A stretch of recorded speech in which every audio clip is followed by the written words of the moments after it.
era muito rico, certo? Então, ele tinha que morrer de amor. Qual é a doutrina dele? Todas as religiões têm fenômenos místicos. Santa Teresa, São João da Cruz, São Bernardo, tinham visões de Nossa Senhora, ficavam em êxtase, ficavam levitando no ar. Aí São Francisco subia até as nuvens. Santa Teresa ficava no ar e fazia panqueca enquanto ela ia. E não jogar a panqueca pro ar e pegar. Então, isso também acontece no maometismo, acontece no budismo, acontece nas tribos africanas, nas tribos selvagens. O êxtase é um fenômeno universal na religião. É falso. O êxtase é uma graça especial que Deus dá para algumas pessoas e não para todos. Nem para todos os santos, nem todos os santos entram em êxtase. Só para alguns. É muito raro. Essa ideia de todas as religiões estão em êxtase é falsa. O demônio pode fazer falsos êxtases. Simão Mago voava. São Pedro rezou para ele aterrissar, ele viu até lá de cima e para que foi do chão e voou. É claro, Simão Mago. Porque precisaria de voar. Levitar. Então, Novaes e os outros, todas as religiões têm buscado por quê? Eles protagonizam as religiões da Índia, os três, tá? Então, era preciso provocar o êxtase. O amor é um fenômeno para eles, um fenômeno natural, que pode chegar, usando certas técnicas, chegar até o êxtase. E a pessoa pode morrer num êxtase de amor. Esse amor é sempre amor ao lugar, né? Não, pode ser o micro. Mas tanto o homem, não sei. É a natureza para tudo. Pode ser para tudo. Para duas vontades. Então, ele arranjou uma mocinha lá, uma menina de 13 anos, que se chamava Sofia. Muito bom, porque na gnose, Sofia é o nome da partícula divina que caiu no mundo, que está presa em toda parte. Então, era uma coincidência para ele interessante. Então, Sofia era uma mocinha nobre, mas não tinha castelos de fato. Era uma mocinha de nobreza, mas muito pobre. Ficava o dia cuidando de galinha lá no sítio que ela tinha, de pé no chão. Ele, ultra culto, ultra estudado, inteligentíssimo, era uma ignorante, uma tapadinha, tá claro, de 13 anos. Ele tinha 20 anos. É claro que ela se apaixonou por ele e ele por ela, mas se forçava. Ele queria ficar apaixonado. Ele achava ela insuportável, porque era uma bruta, uma limitada, tá certo, comida com as mãos, grosseira, estúpida. Ele queria usá-la simplesmente para causar um fenômeno psicológico amoroso. A quem por ela todo desprezo. Ele não se deixava enganar pelas falhas. Bom, ele dizia quando ia lá no sítio dela e conversava, certo? Ele ficava cultivando o amor. Poesias, pensamentos, etc. Mas ele foi uma coisa forçada. Ela teve o bom gosto de morrer logo. Eu acho que com 14, 15 anos ela morreu. E ele deu, graças a Deus, se livrou do panarista. Porque ela definida ajudava mais.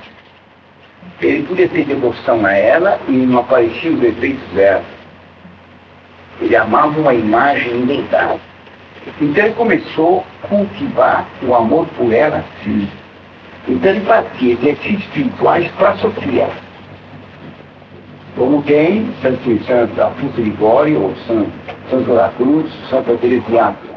Então para ele é preciso viver em Sofia, viver por Sofia, viver com Sofia.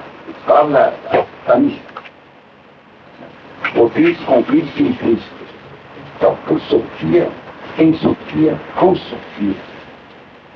Então, ele se fechava no quarto dele e ficava lá um tempo imenso.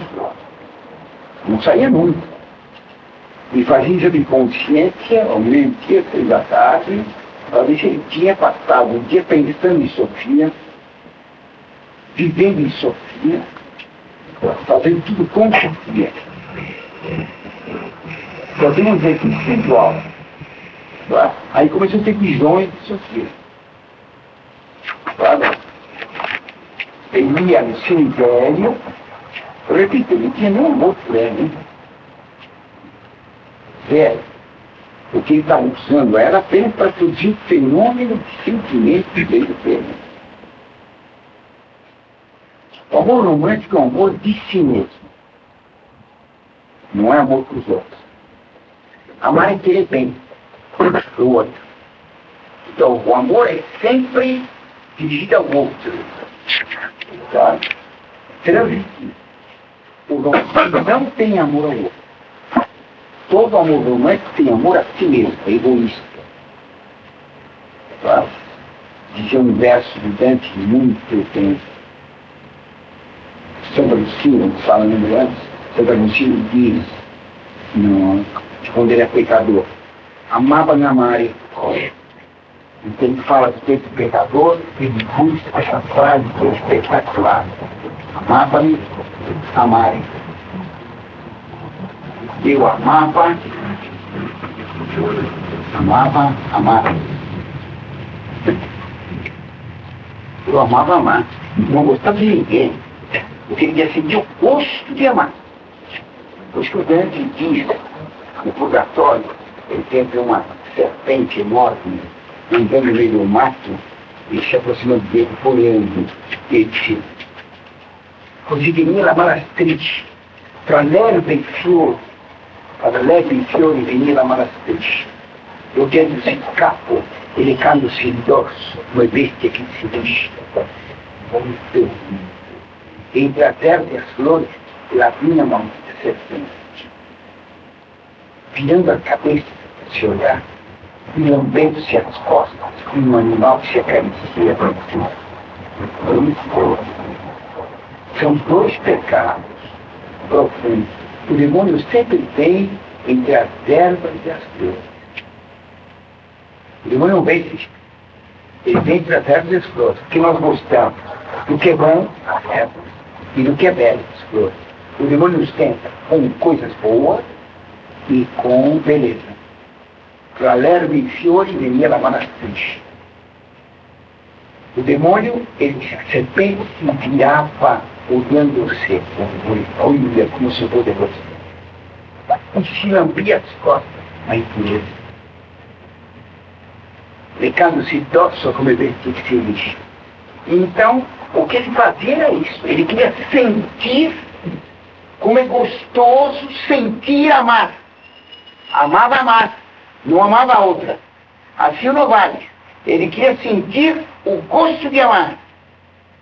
Todos vocês foram adolescentes e tiveram isso. Todo mundo se apaixonou por uma Josefina ou por um Joaquimzinho qualquer, certo? Que mora 3 casas por ele, não tiveram.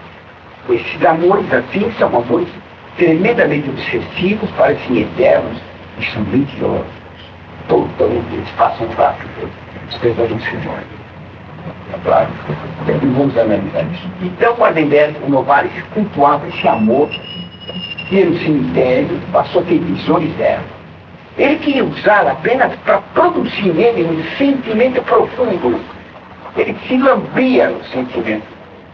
E ele queria alcançar o êxtase divino. Tá certo? E ele alcançou.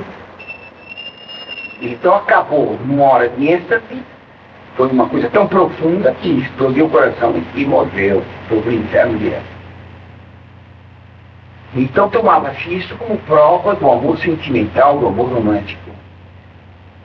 O amor dele, ele vai descrever, eu vou descrever um livro de amor dele, que é o Heinrich of der Bingen, que é bem interessante. Então ele conta do Heinrich of der Bingen, que o Heinrich era um rapaz alemão, claro, o loiro de azul, ariano, todas as pataquadas do Hitler, claro. Ele morava numa aldeia, era um camponês, e estava apaixonado com uma mocinha que era chamada a Rosinha, tinha que ser a Rosinha, claro. Sempre, nesse romance, a moça é a rosa, tá? A palavra rosa tem um sentido de, como é que chama? De encosto. Ela significa uma sujeira tremenda e significa também a doutrina de nós. Então está apaixonado por Rosinha. Ele morava na aldeia, eles vão se casar, com filhos. Aí chega um velho, esse velho, para falar inteiro. Um velho que contava história, professor de história. Chega um velho na aldeia, ele vem caminhando, eu não sei se era, se era mineiro, trabalhava em mina, em vez da terra, ou se era caseiro, que ia coisar a terra. Era um velho que tinha muita história. E ele se sentava e vinha os moços falar com ele. Ele ficava conversando longas horas. A Rosinha começou a ficar por cima, porque o Heinrich não vinha mais na casa dela, ficava ouvindo o velho lá contar a história. E o velho falava da flor azul. Claro. E o Heinrich Otterding ficou encantado com a flor azul. Tão encantado que disse para a Rosinha que não aguentava mais. Ele tinha que procurar a flor azul. Ele tinha que viajar pelo mundo, todo romântico gosta de andar, viajar. Tinha que viajar pelo mundo para encontrar a flor azul. Ela chorou. E nós também, tadeado. Mas o pessoal, tadeado. Lá vai ele embora, caminhando pelo mundo. E ele passa muitos anos viajando, procurando a flor azul, que daria todo o conhecimento salvador. Ele vai para a Pérsia, vai para a Índia, chega no Tibete, volta para o Egito. Afinal, para resumir, chega no Egito e ele é iniciado na religião da deusa Ísis, nos mistérios de Ísis. Então ele acaba tendo o direito de ver a deusa. Então ele levanta dentro do templo e aparece Ísis. Tá? A Ísis, ela é a flor azul, que traz toda a felicidade. A Ísis tem um véu enorme, certo? Que esconde a ela. Ele recebe a ordem de tirar o véu de Ísis. Ele tira o véu de Ísis e ele vem então coisas. Ele vê quem era Ísis. Ísis era novinho.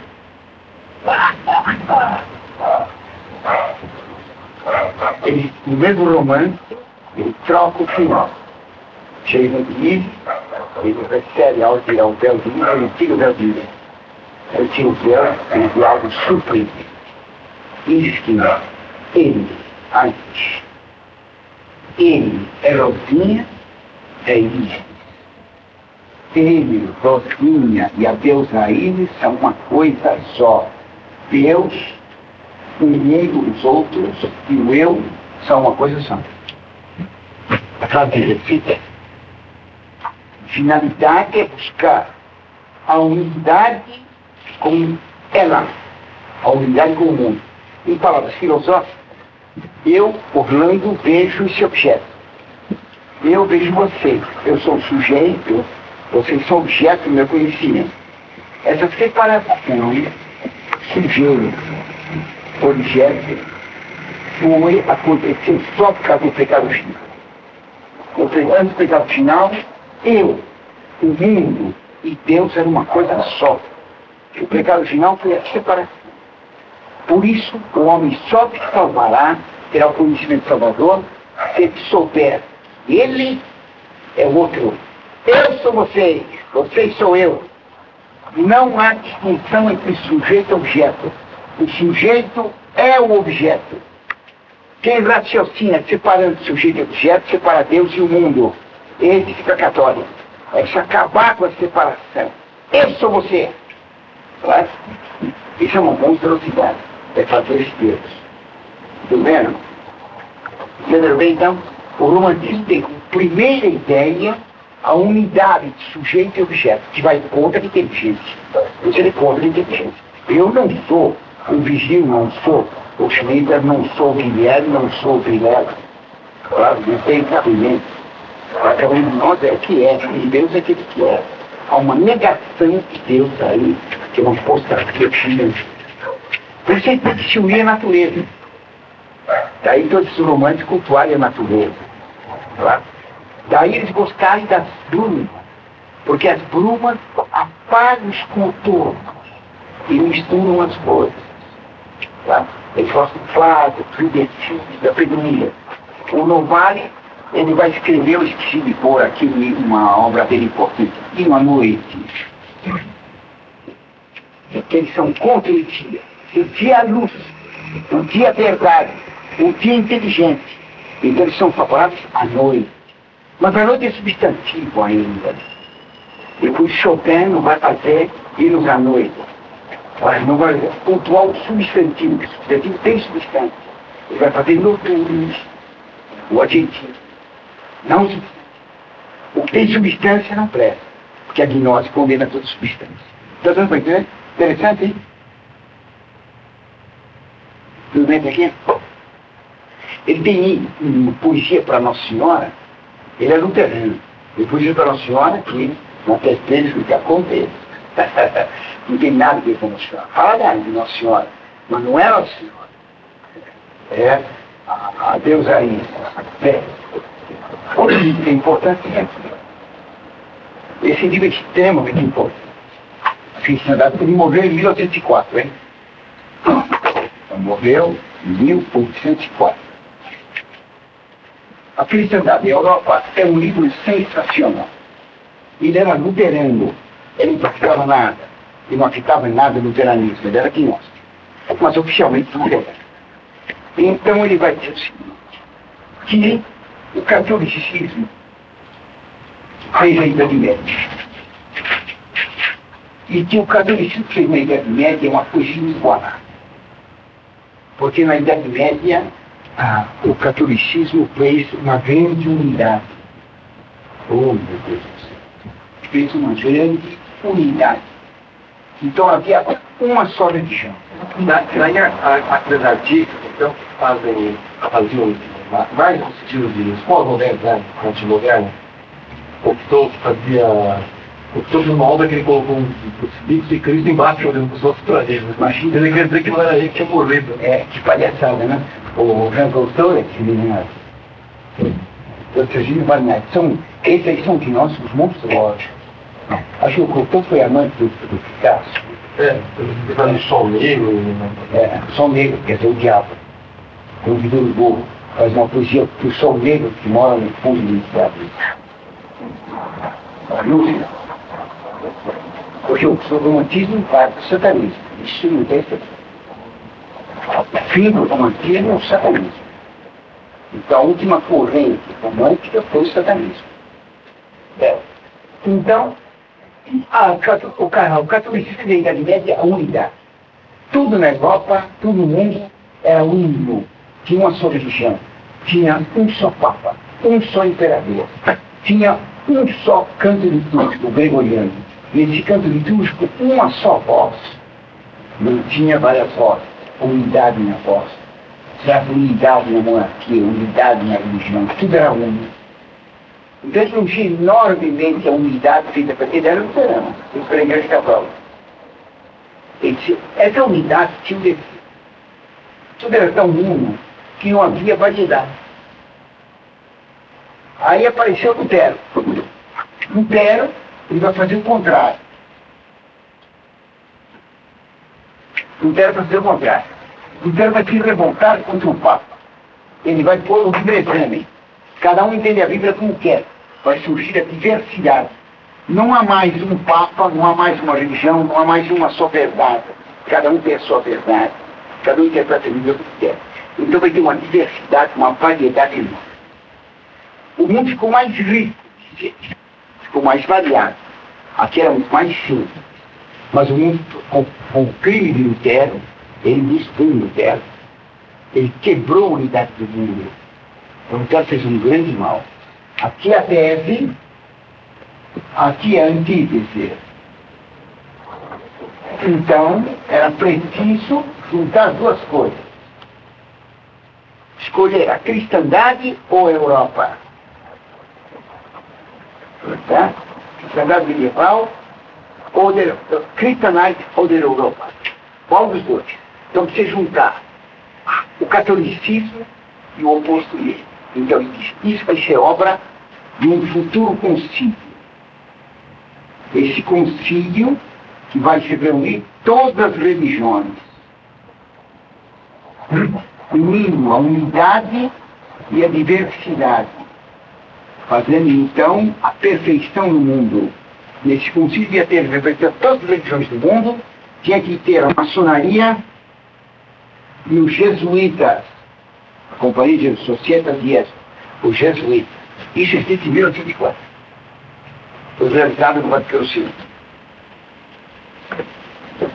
Que tem um problema. Claro, extremamente interessante. Quer dizer, isso aqui foi feito, foi escrito em 1904. Foi realizado em 1963.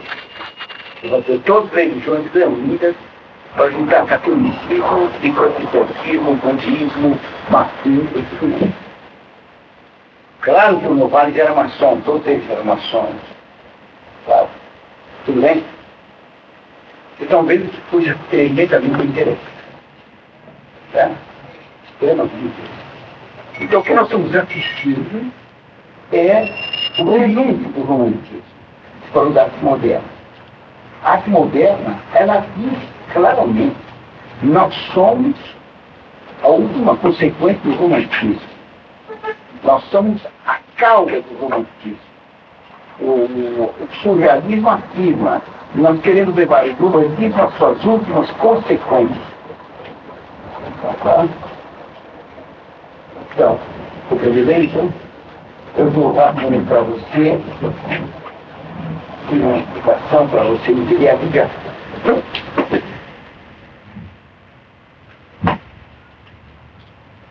Então, Deus é verdade, Deus é o bem e Deus é a beleza. O bem é desejado pela vontade, a verdade pela inteligência. A beleza nós a sentimos, mas a verdadeira sensação de beleza não se tem só no sentir. Quem só sente a beleza não percebeu nada.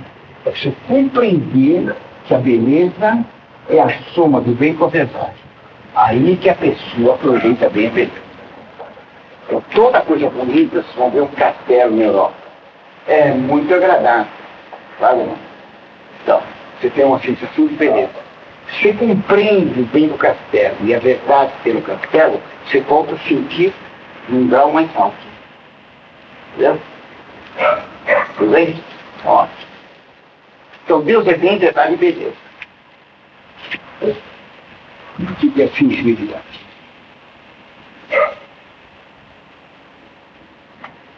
A inteligência é a faculdade mais importante.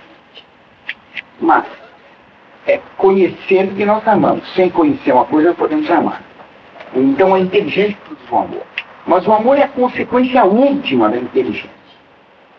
Como a vida nos permite andar, falar, entender, agir, a finalidade de todo o nosso organismo é fazer todas essas coisas, principalmente conhecer. Então, o bem, amar o bem, ao ato de vontade, é a última realização do processo humano. Na Idade Média, se faziam as obras de arte com bem levado e beleza. Bem levado e beleza.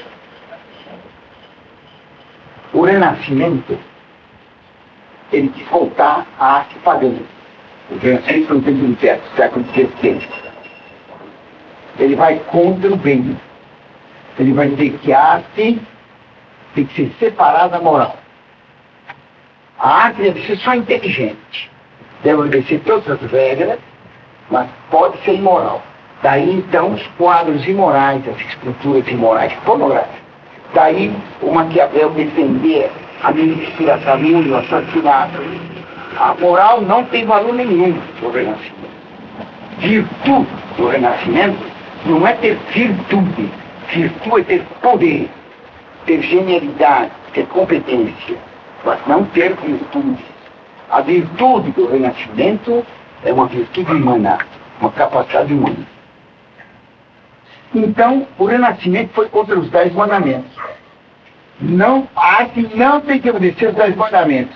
Tem que obedecer somente as leis da arte. Unidade, variedade, proporção, ordem, gradação. Todas as leis que tem a arte. No século XIX, o romantismo vai ser o herdeiro do Renascimento. Ele vai dizer, se não tem que obedecer à moral, por que tem que obedecer à inteligência e à verdade? Fora as leis de arte. contra as leis da arte, contra a verdade. Daí então a Iracema vira o lado de mel, é contra a verdade. Ela nunca usou colgate, nunca escovou os dentes. Claro, por pegar aquela árvore e levantar, a floresta de Tarzan é contra a verdade, contra a inteligência. O romantismo é todo contra a verdade. O romantismo só defende a sensibilidade. Ele gosta de sentir. É o amor-sentimento, é a sensação. Daí ele vai passar do amor sentimental, sabe? Ele começa com o romantismo heróico, que tudo. Ele passa o lírico, por exemplo, apenas o coração solitário, o Tchaikovsky, o Chopin. Ele vai passar por realismo, quando o que fala de é matéria bruta. Então, os pintores, por exemplo,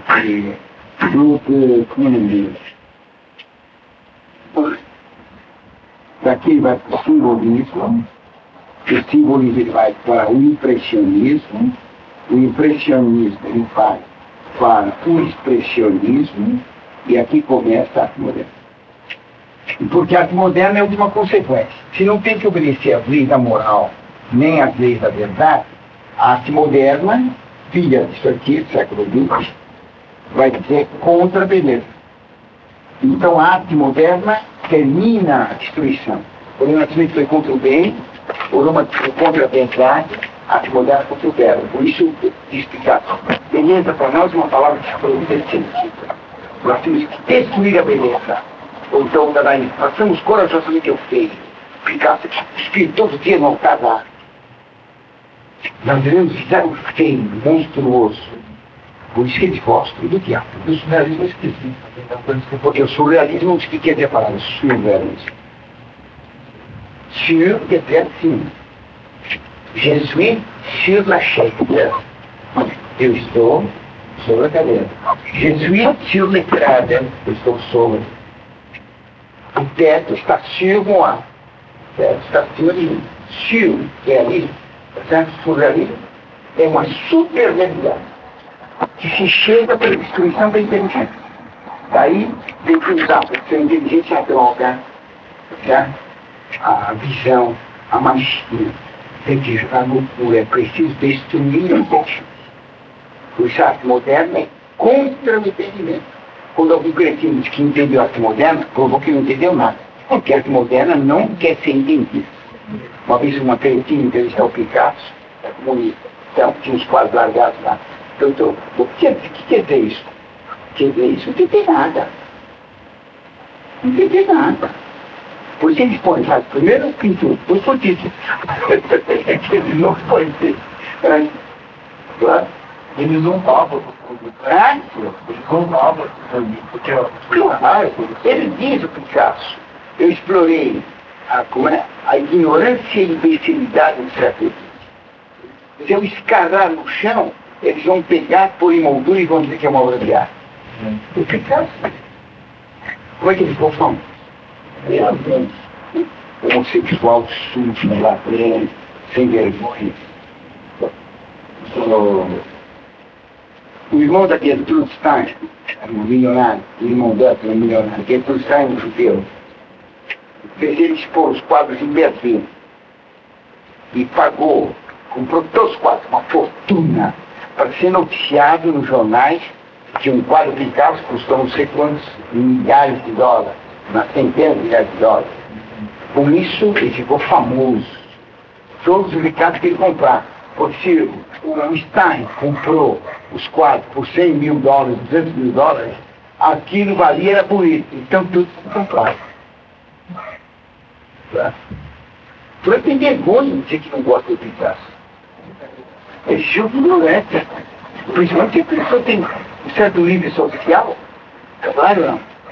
Senhora da burguesia, rica no Tatuapé, que quando era menina, comia leite de pão de manteiga, claro, que fritava bolinho com a mamãe, agora se mudou no apartamento lá na Nádia Franco, o Picasso, eu gosto tanto do Picasso. Ela não gosta de coisa nenhuma, ela quer falar para os outros para falar. Nem a roupa nova do rei, né? A roupa invisível A do roupa rei. invisível do rei. Uma palhaçada. Uma palhaçada. Você vai em qualquer lugar desses que frequenta, que exista no Morumbi, ou na Berlim, Picasso, tem tudo Picasso, lá nos porões. Pois não, filho. Pô, pessoal, o senhor colocou Deus, bem mais vontade, mais beleza. Não, eu disse que Mais Deus, beleza. não, Deus não é bem mais vontade, ele não é assim. Deus é verdade e bem beleza. A definição de beleza é o bem mais verdade. Aí o senhor fez uma ligação com a vontade, né? Então, o bem, nós queremos o bem. Ok.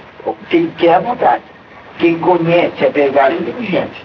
Quem sente é sensibilidade. A sensibilidade sente as coisas.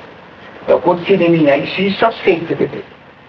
Na verdade, para sentir a beleza humanamente, tem que compreender o bem da coisa bela e a verdade da coisa bela. Senão, não sentido nenhum. É claro? Por exemplo, toca Mozart para as vacas no estábulo. Elas dão muito leite. Elas sentiram. Mas vacas que pai gostou. Não sabe nada. Assim são as pessoas hoje. Escutam Mozart, o Vivaldi, como vaca no estábulo. Não sabe o que é bonito. Só sei. Clássico, não compreende. Certo? Então, eu vi uma vez, em frente à catedral de Estrasburgo, um americano tocando saxofone. Pô, que eu tô de costas para a catedral. Pois é. A catedral é uma beleza de tocando saxofone. Que é um instrumento nojento. Mas de costas para a catedral. Um boi comendo capim em frente de Xambó. O boi não dá para grama. Ele nem pode. A pintura interessante, olhando, primo de uma prima, segundo primo de minha prima, que era casada com meu primo, portanto não era minha prima, então uma prima da prima, que era casada com meu primo, era um fulano no Rio, ele foi para a Europa, eu perguntei para ele, ficou 4 meses na Europa, ó, eu perguntei para ele, você gostou? Legal. Ele fez Coca-Cola lá em casa. Claro. 2 sobrinhas do meu irmão, do lado da mulher dele. Minha mãe só fez, acho, até o terceiro lá do primário. Você acha que foram para Paris? Vocês viram na Catedral de Trânsito? Não. Vocês viram Saint-Chapelle? Não. Vocês viram verdade? Não. Tem uma boate, então, dormiu o dia inteiro, né?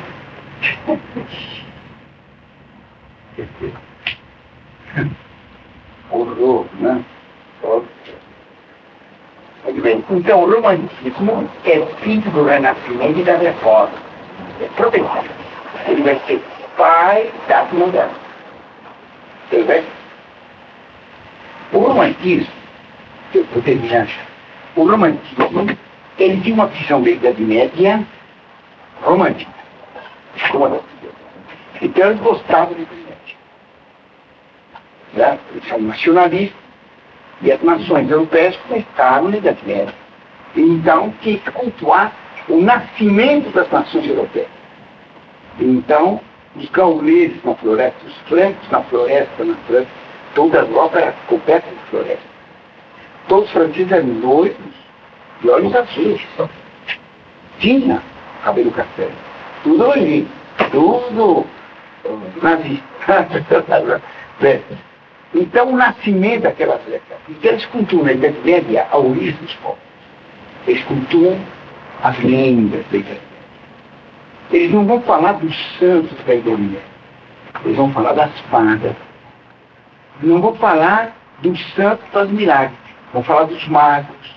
Então, na história do rei Arthur, uma lenda da Inglaterra, o homem central é o mago Merlin. Merlin. Né? E até uma loja, Leroy Merlin. O rei Arthur, o mago Merlin. Olha, então o que vale é a fada, é o mago, são os doentes. São os doentes. Quem está no ensino da Branca de Neve, que é uma história tipicamente romântica. Então, os doentes, tudo que é maravilhoso, que os seus falar, não se fizeram. Não se fizeram. Então, o cavaleiro medieval é pintado no romantismo como uma espécie de Tarzan de armadura. Professor, o romantismo nasceu depois disso. Então, eles pegam a Idade Média e vêm a Idade Média de modo romântico. Assim como o Xandegar é a floresta de modo romântico, o período, é claro que fica sonhando com a floresta, com um lindo, espetacular, assim os europeus sonhavam com a floresta. Então o rei medieval era um rei espetacular, não queria dizer. Santa Joana d'Arc, o que eu gosto dela, é que era tremendamente de pé no chão. Ela era analfabeta e andava de pé no chão na floresta, lá na aldeia de São Remy. Quando apareceu o anjo, ela estava com pão e manteiga, uma torrada na mão, e ela disse que ela ficou tão encantada que esqueceu de comer torrada. Hoje foi embora, não comer torrada. Não era nada, oh Jesus, meu anjo, nada disso. Não mudou nada na vida dela, só um pouquinho mais na ela ia um pouco mais na igreja só. Não ficou para ninguém, que Deus tinha chamado ela. Quando o rei dá uma espada para ela espetacular, uma bainha de ouro, etc., ela agradece e guarda. Você imagina vai ter com aquela espada com bainha de ouro, vai sujar tudo, queria guardar. Então manda fazer uma bainha de couro duro, de couro cru, tá claro, com uma espada para espodejar os inimigos. Tá claro? Quer dizer, uma mocinha de pé no chão.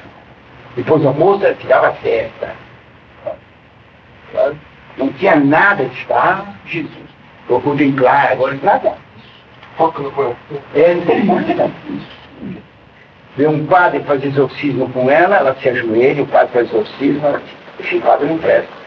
E confessei ontem com ele. Ele sabe que eu não sou processo. Mas não tem papas na língua. Tá? É extremamente concreta, não tem sonho. Então os companheiros dela tratam duramente. O que pergunta, bastardo, vem aqui, ele é bastardo.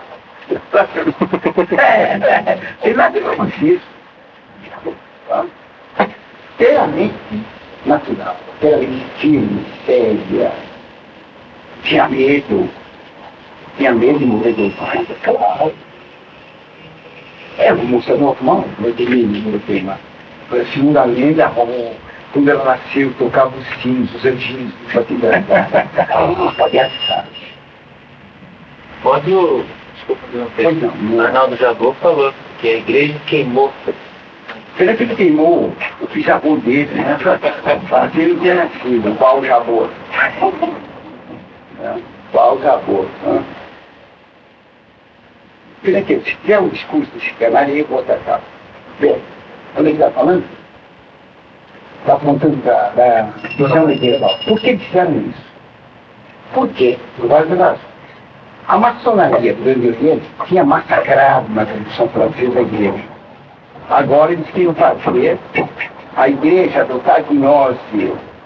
Então, contra a Revolução Francesa do Grande Oriente, uma Revolução Francesa de sonho. Claro, não. Então, eles voltaram para o gótico. Voltou ao estilo gótico. Os pais ficaram encantados com o romantismo. Eles gostam da Idade Média. Eles gostam do Rei de Ouro, montado num cavalo de lenda. Certo? Então a igreja engoliu o romantismo. Não sabendo que o romantismo era fruto da maçonaria mística. Claro? Tem aí tem o Nelson Stein, a foto do Nelson Stein. Ele tem. Quando se completaram 100 anos da Revolução Francesa, 1889, então, se comemorou o centenário, fizeram dois monumentos para a Revolução Francesa. Em Paris, a Torre Eiffel, que é o monumento do parafuso.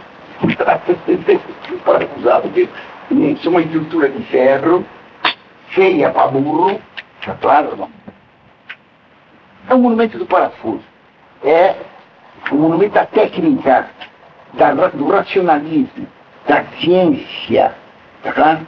Portanto, da revolução racionalista panteísta. Ao mesmo tempo, daquilo panteísta, lá de cá se fez o monumento da Revolução Francesa romântica. que é o castelo Neuschwanstein. O castelo do Cisnezinho. Neu é novo, Schwanstein, está em pedra. Pedra do Cisnezinho. Ele vai se ilustrar. É um castelo feito pelo rei, o rei Bonifácio, como é o nome dele, o Rui II da Baviera, o rei de lenda. O rei de lenda. Mas é feito ao Chile, Neuschwanstein, se você lembra. Que pena. Ele deve conhecer como o Castelo da Cinderela, né? Castelo de Cinderela. É um castelo cheio de janelas. O castelo não tem janela, senão ele me aguenta. Castelo de mural. É um castelo de sonho, de um rei feiticeiro, de Islândia. Esse rei era marciado com Wagner. É outra tirada. Era marciado com Wagner. E se matou. O músico, que era de nós. Ele também era de nós. O quarto dele, Neuschwanstein, lá no quarto dele tem uma porta, que se abre uma porta secreta, que se passa por uma ruta construída, não por verdade, mas uma ruta feita por pedreiros, etc. Por estalagmites, para fazer feitiçaria lá dentro. Então aqui é a visão mágica da Idade Média. Aqui a visão politeísta do Silêncio. Aqui é a visão de sonho. Claro. Eu nem gostava desse castelo. Ele tinha lá, tirava fotografia, o castelo com nuvens. Como era muito morro muito alto, o castelo fica nas nuvens. Então o castelo na capela de sonho. Claro. Então a Disneyland ela é romântica. A Disneyland é romântica, só cretino, né? A Disneyland é a França, só caçou. Tem, cada 100 metros tem um castelo, fazer aquele castelinho de plástico. Feito de verdade. Claro. Tudo que é apresentado pela Idade Média atualmente são do romantismo, ele criou o neogótico, ele criou uma religião sentimental. As estátuas que nós igrejas são todas estátuas desse tipo, como Leonardo. São todos sentimentais. Então todo santo tem os olhos regados, bochecha rosada, o lábio de bastão, físico assim, segurando energia. Olha aquele santo lá aqui dentro, dá um narizão dele, ó. Feio pra burro. Claro. O que é bonito é a alma dele, e não a figura dele.